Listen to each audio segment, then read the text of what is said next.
Hi, and welcome back to In Tune, the guitar show. You know, everybody's playing style is unique. So where do you go to get a guitar crafted to your exact needs? We sent our Ryan Kipp to hang out with a luthier and design and build his dream guitar. Hi. Now we've all heard the term custom guitars thrown around before, right? So today, I'm going to find out exactly what it means to build a custom guitar. We're here with luthier Scott McDonald, owner of SB McDonald Custom Instruments of Huntington, Long Island. Nice to be here, Scott. Thanks for having us. Glad you could come, Ryan. You mentioned you had a website as well, right? Yes, my website is customguitars.com. Great. Well, today I'm really interested in having you build me a custom guitar. That's great. What does custom guitar mean? Custom guitar is a very misunderstood term. Okay. Some people get a customized guitar from a factory. They just get the color, the pick guard, certain details that they want. That's sort of a customized thing. And you can call that a custom guitar because it comes out of a custom shop. A lot of the details are like the scale length of the guitar, from here to the bridge, the curvature of the fingerboard, the width of the strings from each other, the string spacing. All those things can be changed just for you to fit your hands. Let me see them. Okay, you got medium-sized hands. So too narrow of a nut's going to choke you up. A little bit more room might be nice for you. Well, Scott, this sounds amazing. You know what I want. So can we go down to your shop? I'd love to show you the shop. Let's go down. Where do we start? Well, it starts with the wood. And we have basically this glorious pile of lumber that is going to be your guitar. Wow. And this is California walnut with a little figuring. Once this is lacquered, it just comes alive with the shimmering So that shows grain. through. Yes, yes. This is the walnut that has that crisp, alive tone, but is also still warm compared to rosewood. Oh my gosh. So the sides and back are walnut. This wonderful sounding sides and back with a cedar top will be amazing because it'll still be loud and powerful, but it'll have this big back rub of warmth coming out of it. That's what I want. And you'll see that this is a warm sounding, you know, it smells like pencils too because it's cedar. All right, and this is the neck. A beautiful old air-dried chunk of mahogany. Strong, stiff, alive with tone, sounds digital when you tap on it. Hear that? Oh, wow. It's like ping! That's crazy. Beautiful, beautiful piece of wood. That will eventually be a guitar right there. So follow me in here and I'll show you that rim that I've been building. Let's go. This is a completed rim, as you can see. Now, you can see that to get from that raw wood to bending it, it's not all that complicated. It is and it isn't. Right? It is, but you see the beginnings of a guitar here. Yeah. What I want to do for you is what I've done here. I've made the back, the bottom, a little bit higher. Okay. So you'll get a little bit more bottom end in there. A lot of dark overtones and mood will come out of that. But because it's a tight-waisted guitar, you'll have really clear definition of your highs and your mids, and everything will be really balanced tonally. But if you're going to be doing some power strumming and really looking for some big, powerful, the Gibson might be better than that. Okay. So something a little different that I can use. Right. Right. You know, it's just having an extra tool in your belt by having two things that are different. Sure. You know? What's my budget on this, and how long does it take usually? I make a living doing repair and restoration as well as building guitars. Okay. So I try to keep this isolated as my art. It makes it more sacred for me. Right. I don't price these that hard. My acoustics start at about $3,500, including a case. I want human beings out there making music and making the world better with something that I've done. And that's why I do what I do.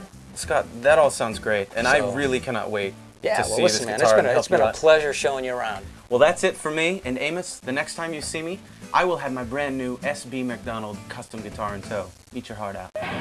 Tony Levin has recorded with some of the music industry's top artists. We sent our music journalist, Matt Blackett, to sit down and get inside his amazing career. If Tony Levin had never done anything besides play bass for King Crimson and Peter Gabriel, he'd still be regarded as a world-class musician and a unique stylist. But there's more to his body of work than those groundbreaking stints, a lot more. Levin has also fronted his own bands, released solo records, and worked as a producer, engineer, cellist, keyboardist, and master of the Chapman stick. Tony Levin is a world-class musician, and we had a chance to sit down with him in his upstate New York home. When you got into the electric bass, who were some of the bass players who had an impact on your playing? I think a lot, even though at the time I didn't realize it. A lot of great bass players I've heard through the years influenced me a lot. But in later years I realized that I re-listened to this bass player Oscar Pettiford, and I feel that his approach to jazz is a little similar to the way I try to approach rock, in that finding the right notes and having exactly the right feel is the important thing.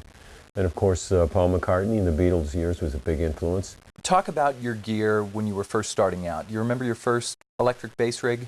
Sure. I first played acoustic upright, and then I switched to electric. That seemed like a good idea, and I got the Ampeg baby bass. I think they still make them. It's quite a little thing. Latin players use it a lot now. That was not the ideal instrument to be playing rock on, but I did very well with jazz on it. And then I saw a guy come through town, and he was playing a Fender Precision bass, something I had never heard of. And I went up to him after the show. I said, "Where do you get one of those?" And he said, "Go to New York, get an old one. Don't get a new one." And this is in the 60s. So you can imagine how old the old one was. And I did. I took a train down to New York the next week, got an old one, and I played pretty much only that bass for over a decade, for a long time, until somebody talked me into trying a Music Man bass, which is in a way a continuation of the Leo Fender sound. And I then switched to that Music Man bass, and I have not switched off it since then. So I'm not a guy who switches instruments a lot, although I play a lot of other unusual instruments. You've mentioned your Chapman stick playing a lot, and maybe you can give us a little demonstration of that. Talk about how you first became aware of this instrument, and explain what it is. Voila, a lot of strings, a lot more than the 4 strings. It hooks in your belt like this. This one has 12 strings. Some sticks have 10 strings. And yet it's not a 12-string as in a 12-string guitar tuned in courses. These are individual. It's quite different than anything else because there are 6 bass strings, and making it even more unusual, they start in the middle and go up. So these bass strings go up like... They go up in fifths, and then on the guitar side, I'm just going to short it out to play the guitar side. They go up in fourths. So the standard stick players, of which there are quite a few, can play guitar things with melody and chords and bass lines at the same time. It's amazing. It's like a whole band in one. For any stick players who end up seeing this, the most ubiquitous, I would say, stick part is the one I played on Elephant Talk with King Crimson, would you?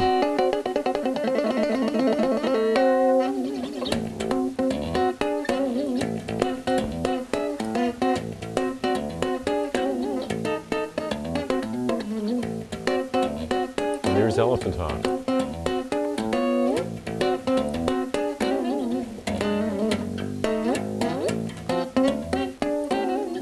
Is it gratifying when people come up and comment on a bass line and talk about how that's influenced them? You can go into music for a whole lot of different reasons, and you can be in music and be enjoying it and going towards something or just doing what you do for a whole bunch of different reasons. And it just, I've just learned that for me, it doesn't happen to be being famous and being influential. That's fine, and I don't mind it, but that's not really why I'm doing it. And I would be kind of equally happy if I was not known at all, but if I felt good about my playing and the music I get to do. Okay, Tony, thank you for joining us on In Tune. Best of luck with your new record. Hey, thanks for having me. It's been a great pleasure. On their very first tour, under what name did Led Zeppelin perform? Our answer and this week's Super Guitar Collector when we come back.